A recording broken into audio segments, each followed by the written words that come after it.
Alcaldía Municipal, S-Centro 1, Secretaría de Salud y el Plan de Intervenciones Colectivas. Psicofamilia TV.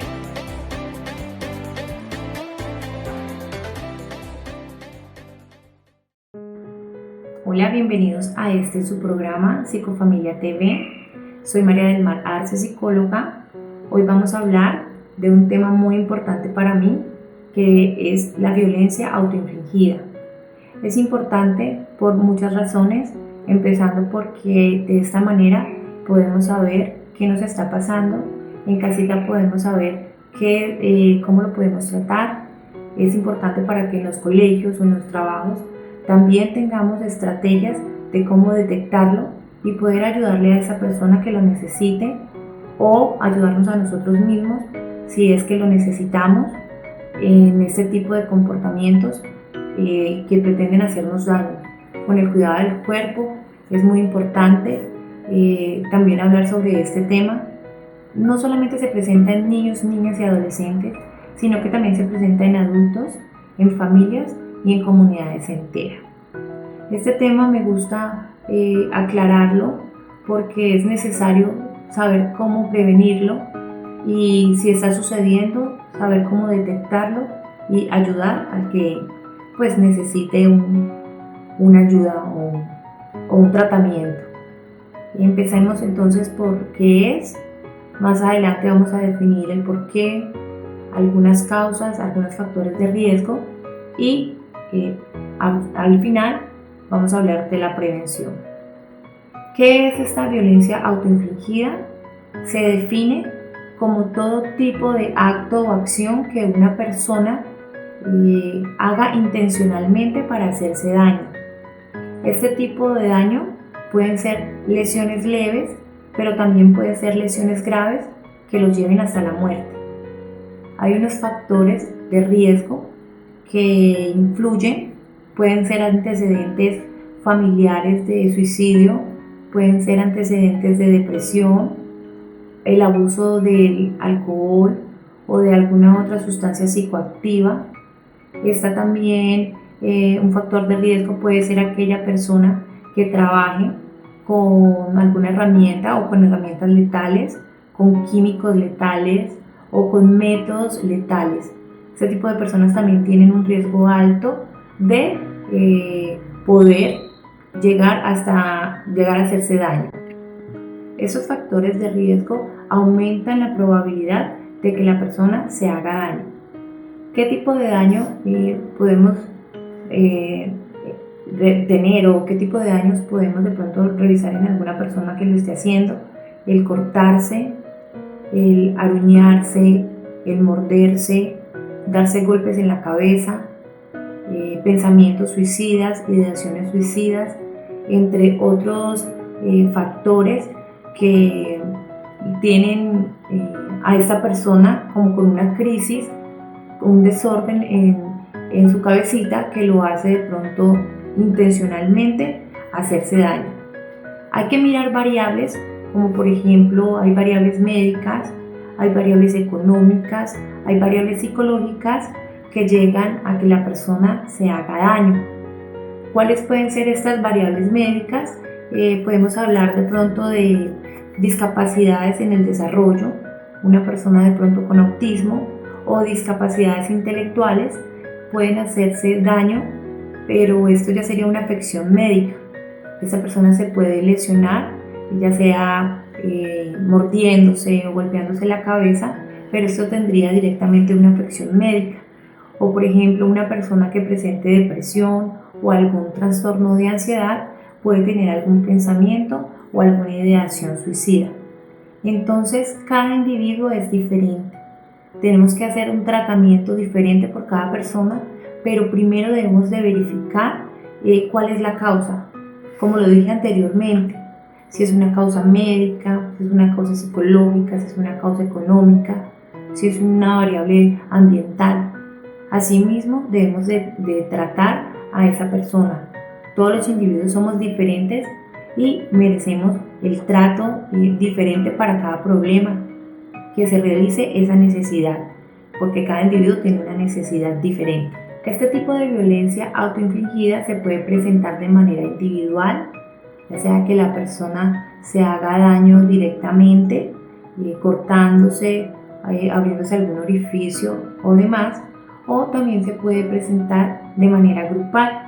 Un ejemplo puede ser cuando se reúnen a consumir algún tipo de sustancia psicoactiva porque están ingiriendo algo que de pronto su organismo, que va a maltratar el organismo, o de pronto si es con inyección se están haciendo doble daño porque al momento de inyectarse ya es un dolor el introducir una aguja en su cuerpo, y lo segundo es la sustancia que está ingresando al organismo. No sabemos cómo esa sustancia va a repercutir y nos va a hacer daño.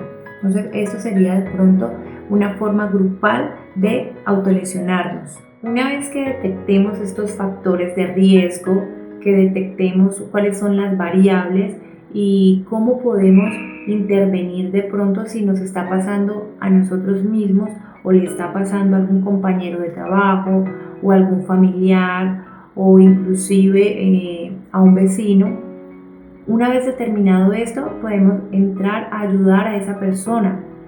En la crisis que estamos viviendo actualmente con el aislamiento social ha llevado a generar unos cambios en nuestra rutina. Los niños ya no están yendo a las escuelas, los adolescentes ya no están yendo al colegio, a algunas personas les ha tocado trabajar desde la casa. Entonces estos cambios generan unas crisis que si no tenemos herramientas necesarias vamos a llegar a esa violencia autoinfligida. Lo que necesitamos es manejar esos pensamientos, manejar esa emoción, saber qué es lo que me está pasando, qué tipo de sensación es la que estoy sintiendo y manejarla directamente, arrancar ese problema de raíz para que no me genere de pronto pensamientos o ideaciones que puedan llegar a este comportamiento de hacerme daño. Por ejemplo, los niños que ya no están yendo al colegio, ya no se están reuniendo con sus amigos, ya no están saliendo al recreo a jugar con ellos, ya no están haciendo algún deporte si es que lo practicaban, sino que ahorita están permaneciendo en la casa. Entonces para ellos también se generan este tipo de cambios, este tipo de crisis también lo van a presentar ellos, y es allí donde nosotros tenemos que estar detectando qué cambios hay, cómo los podemos de pronto llevar de una manera positiva. La prevención es algo que debemos de hacer antes de que suceda esta acción que genera daño en nuestro cuerpo.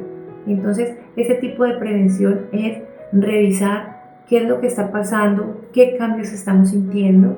Un ejemplo, al adulto que le toca trabajar desde casa, ya no están viendo sus compañeros de trabajo, ya no está saliendo de pronto a hacer algún tipo de actividad extra, sino que está trabajando directamente desde la casa. Entonces se puede manejar este tipo de cambios de una manera de desorden en su cerebro, que si no tiene estrategias necesarias lo que va a crear en esa persona es una crisis. Entonces hay que proponer, por ejemplo, espacios, cada uno desde su casa, un espacio donde la otra persona pueda ser ese tipo de persona que era antes, relacionarse con las demás personas, obviamente virtual, de manera virtual, ya que no podemos salir debido al aislamiento. Entonces generar como estrategias para que esos cambios sean positivos, utilizar las redes sociales de una manera positiva. Ahí están las redes sociales, entonces hagamos uso de ellas.